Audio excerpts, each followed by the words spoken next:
All that means is, if we drew a line, a perpendicular line, it's where the ball is in relationship to her body. So if you're hitting a short club meaning like a pitching wedge or a 9, Right. higher numbers are shorter clubs.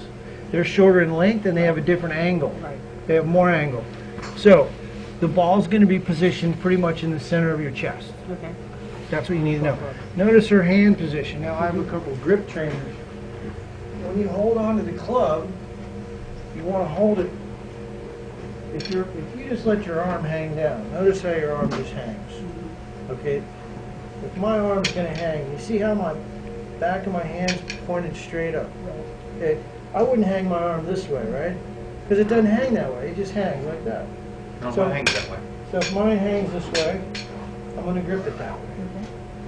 So when you grip a club, your left hand should be like that. Don't put your right hand on. There's your grip. I always in her watch. That's fine. I've always done it because this one slips. And I don't. So now look at her grip. Notice there you can't see any separation in her hands. Right. You notice how you don't see your left thumb. Now that's very important. Why is that important? Because your hands, your dominant hand, if you separate them, will always overtake your non-dominant hand. And so what happens when your dominant hand takes over is something like this. Yeah. Well, when that happens, the club face is going to close or turn to the left, and that makes the ball go to the left. All right. So the other thing I want you to take a look at is biomechanically, her ankles are lined up over her hip sockets and over her shoulder sockets. Now that's very mechanically efficient. If I run at him, the first thing he's going to do is go like this to lower his center of gravity. That's going to provide him with more stability. The closer you get to the ground, the more stable you will be. So when you hinge from your sockets, here are your hip sockets, that's how you want to bend. If you were going to pick up something heavy, there's two ways not to do it. You don't bend from your back down like this, and so you bend from your hip sockets. So these are joints, these balls and joints hinge from them, and then bend your knees. Yeah. So your knees are over the middle of your shoelaces. That's the proper amount of weight. Now that thing has 1,000 sensors, and it'll tell me where your weight is, heel to toe, and front to back. Oh, that's awesome. And but anyway, so everything I'm telling you is being recorded. So if you watch this video, you'll at least have some idea. Okay, now notice, what do you notice about her backswing? What do you mean? Lots of things. Right. The front arm is relatively straight. The Right. back arm is bent. Right, so there's a Shoulder right hits arm. The right arm bends like this, right? So it forms almost a right angle. Now this wrist bends back a little bit like that. So just think of like if you were going to hold on to a tray of food, if you drop the tray, your arm would be like that. Now, there's players that play like this.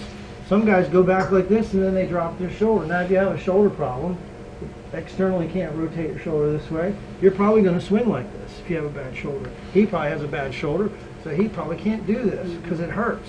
So one of two things happen when you can't externally rotate. You stand up, that gets your shoulder rotated. But it, Also, yeah, so the ball. so in biomechanics, Stand up. you have 6 degrees of motion. You have forward flexion and extension, that's the first two. Then you have side bend right and left, that's the second two. Then you have right and left rotation. In the swing, you have all 6 of those happening, Okay. but minimally. Okay. So if you have a person that goes down and he stays down, he's going to hit the ground. Okay. So what you're noticing is she's pretty stable. She doesn't move her head up and down or sideways much. She turns her body back and she turns her body through. Now where's her weight right there? At impact, her weight's on her forward leg. The back of the left hand is pointed right where you want the ball to go. Her arms are relatively straight, and she's going to turn through the ball. Everything turns together. Now what does that mean? Your belt buckle, your hand, and your trunk, they all move together through the ball. Right. Your right knee moves toward your left knee, and your right toe comes up. Now, you're not going to remember all this stuff. So, it doesn't really matter. You get the basic motion.